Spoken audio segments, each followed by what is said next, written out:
A person never steps into the same river twice.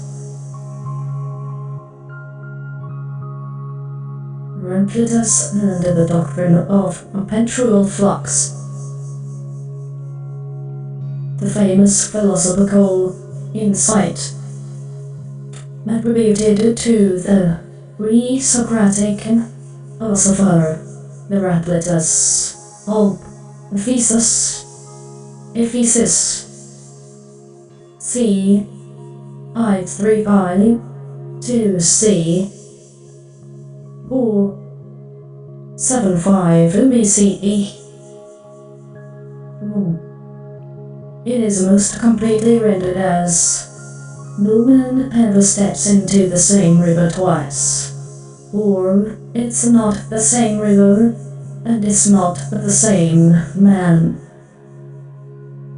Origin and context. Heraclitus the Obscure. Heraclitus was a figure of towering intellectual stature among the earliest Greek thinkers. He is often known as the Obscure Kelianos, due to his dense, paradoxical, and cryptic style of writing. His single known work on nature survives only in fragments, booked by later philosophers like Plato and Aristotle, who sought to understand or refute his ideas. Heraclitus's central doctrine was flux, encapsulated in the phrase "anta rei," everything flows. His philosophy asserted that change, not stability, is the fundamental nature of the cosmos. This stood in direct opposition of the philosophy of his contemporary Maimonides,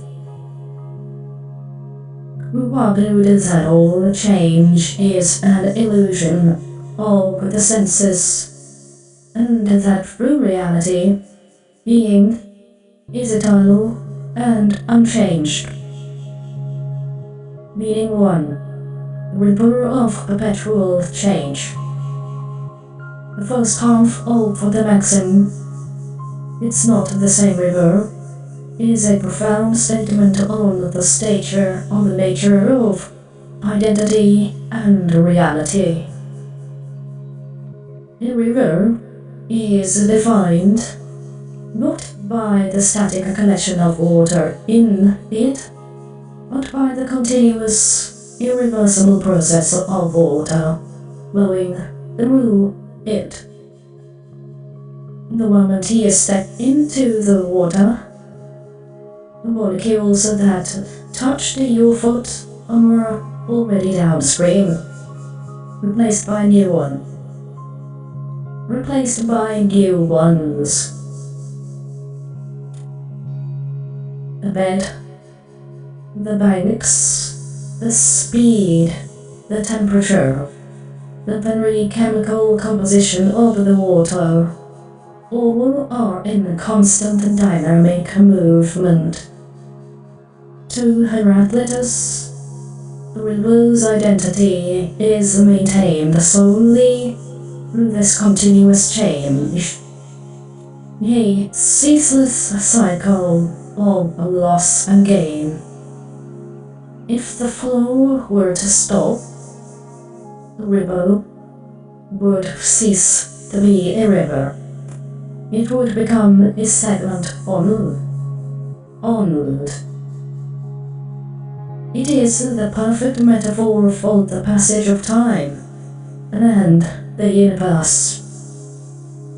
Systems are defined by their processes and activities not by their components at any single moment. The only constant is change itself. Meaning, too, the changing man. The second and often overlooked part of the quote. And he's not the same man, extends the doctrine of a flux inward to the human self. The person who steps into the water second time is subtly yet truly a different individual than they were moments before. This is true on several levels. 1. Physical flux. From a physiological standpoint, cells are dying, renewing, and exchanging matter with the environment. We are, at all times, physically in flux. 2. Experiential flux. Usually the man has just gained the experience of stepping in the river, or first time, for the first time. That memory, that sensory data, and that subsequent neural activity have permanently altered his brain state, his knowledge, and his perspective. He is one moment older, one experience wiser, and his being has become something new. 3. Existential relationship. The act of re-entering is itself a new interaction. The man is not simply repeating an action, he is engaging with a completely new river, based on the memory of the first one.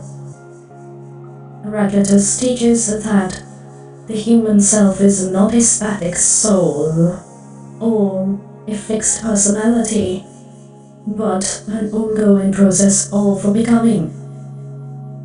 Our identity is a continuous narrative of experience, memories, and biological changes. Philosophical legacy. This single observation established Heraclitus as a foundational figure in metaphysics. Foundation for process philosophy. This idea of process over substance became a cornerstone of later Western philosophy. Modern thinkers like Alfred North Whitehead and Henry Bergson,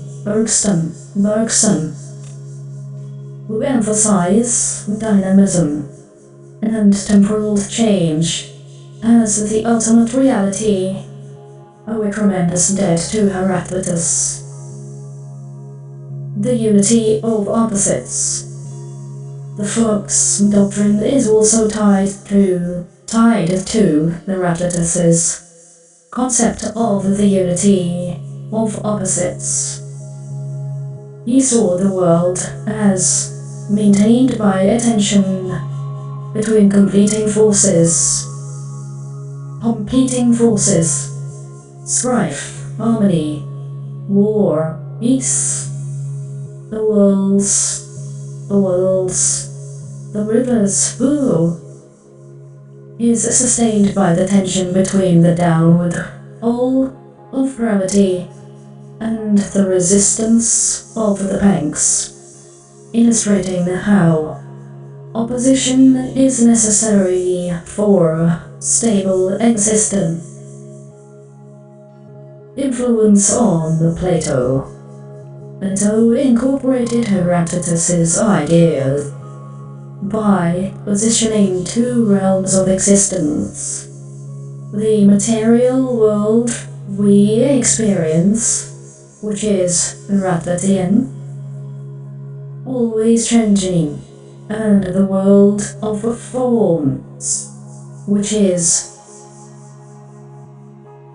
Parmenidean, eternal and perfect. This synthesis profoundly shapes all subsequent Western thought. In short, the quote is not just poetry. It is a declaration that changes the law of the universe. We are never meeting the same moment twice, and we are never the same person who experiences the moment before,